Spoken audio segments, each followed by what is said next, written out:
अस्सलाम वालेकुम 8 क्लास, कैसे हैं आप सब। उम्मीद है सब बच्चे खैरियत से होंगे। दुआ भी है अल्लाह पाक आप सबको अपनी ईमान में रखे।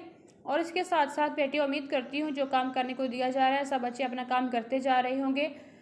पहले हमने दो लेक्चर हैं मेक के सिलेबस में से हमने 2 सबक अपने पढ़ लिए हैं, जो लाल हुसैन शहीद के बारे में था, और हाकी सबक हमारा जो था वो कुछ हो गया था, कुछ हमारी उसकी एक्सरसाइज रह गई थी। तो उम्मीद है कि जो काम आप करने को दिया था सब बच्चों ने वो काम अपना कर लिया होगा। अब हम आगे देखते हैं, ग्रामर में से काम करते हैं। सबसे पहले हम पढ़ते हैं इस्म के बारे में कि इस्म जो होता है वो क्या होता है, या आप शुरू से लेकर अब तक आप पढ़ते ही आ रहे हैं कि इस्म जो होता है वो क्या होता है। इंग्लिश में पढ़ते हैं तो ये नाउन होता है, उर्दू में पढ़ते हैं तो इस्म होता है। वो कलमा है जो किसी शख्स, जगह या चीज़ के नाम को ज़ाहिर करे, वो इस्म कहलाता है। मसलन फ़याज़, रियाज, एजाज, ये क्या है, किसी का नाम है। कलम, किताब, बस्ता, ये किसी चीज़ का नाम है। स्कूल, घर, मस्जिद, ये किसी जगह का नाम है। तो वो कलमा जो किसी शख्स, जगह या चीज़ के नाम को ज़ाहिर करे इस्म कहलाता है। अब इस्म के हम इसकी मानी के लिहाज से इसकी इकसाम पढ़ेंगे, कौन कौन सी हैं। वो हैं 2, इस्म नकरा और इस्म मारफा। इस्म नकरा क्या होता है, वो इस्म जो किसी आम चीज़, शख्स या जगह का नाम हो वो इस्म नकरा कहलाता है। मतलब वो चीज़ इतनी ख़ास ना हो, कोई शख्स इतना ख़ास ना हो, बल्कि आम इंसानों की तरह हो। चीज़ है बिल्कुल आम चीज़ हो, बार बार यूज़ होने वाली हो।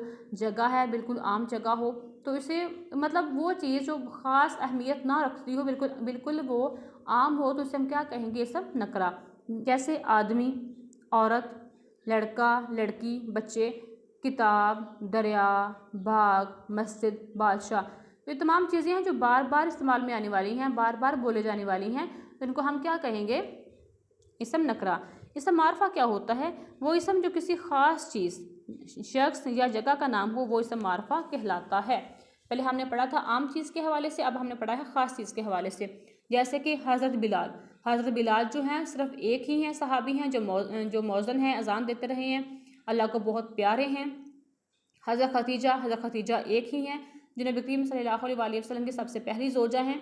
बेनज़ीर भुट्टो, एक ही बेनज़ीर भुट्टो है, इसके बाद कोई बेनज़ीर भुट्टो नहीं आई।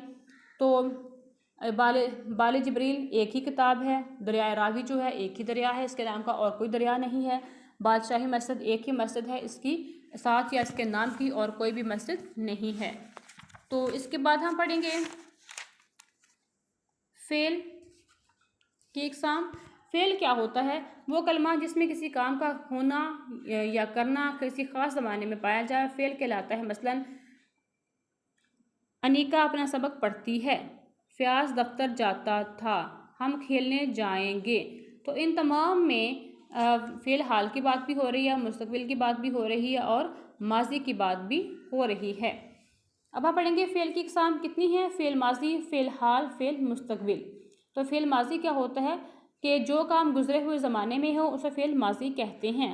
मसलन वालिद साहब दुकान से वापस आए, वालदा मोहतरमा ने कपड़े धोए। आगे है फ़ेल हाल, वो काम जो मौजूदा ज़माने में हो रहा हो, मतलब जो काम आज हो रहा है इसे हम क्या कहेंगे, हाल। तो इसे फ़ेल हाल कहते हैं। मसलन वालदा कपड़े धो रही है, एंड पे क्या आ रहा है, रही है, थी नहीं आ रहा, रही है। दर्जी कपड़े इस्त्री कर रहा है, अगर ये होता इस्त्री कर रहा था तो ये माजी का फिक्रा होता, मगर इसके एंड पे क्या आ रहा है, इस्त्री कर रहा है। तो ये फ़ेल हाल का जुमला है। आगे फ़ेल मुस्तक़बिल, जो काम आने वाले ज़माने में हो उसे फ़ेल मुस्तक़बिल कहते हैं। मतलब ना तो वो गुज़रा हो ना हाल में हो रहा है, बल्कि आने वाले कल में होना है, तो इसे हम क्या कहेंगे, मुस्तक़बिल। मसलन हुकूमत तालीम आम करेगी, दुकानदार सामान फ़रोख्त करेगा, तलबा सैर पर जाएंगे। ये जो एंड पे आ रहा है कि करेगी, करेगा, जाएंगे, ये तमाम चीज़ें जो हैं वो मुस्तक़बिल को शो कर रही हैं। तो आपने इन तमाम डिफ़ाइन को अच्छे से याद भी कर लेना है। और जो आपकी इस्म की इकसाम है, इस्म की तारीफ़ और इस्म की इकसाम, वो आपने अपने होमवर्क में करनी है। इसके साथ अपना बहुत सारा ख्याल रखना। अल्लाह हाफ़िज़।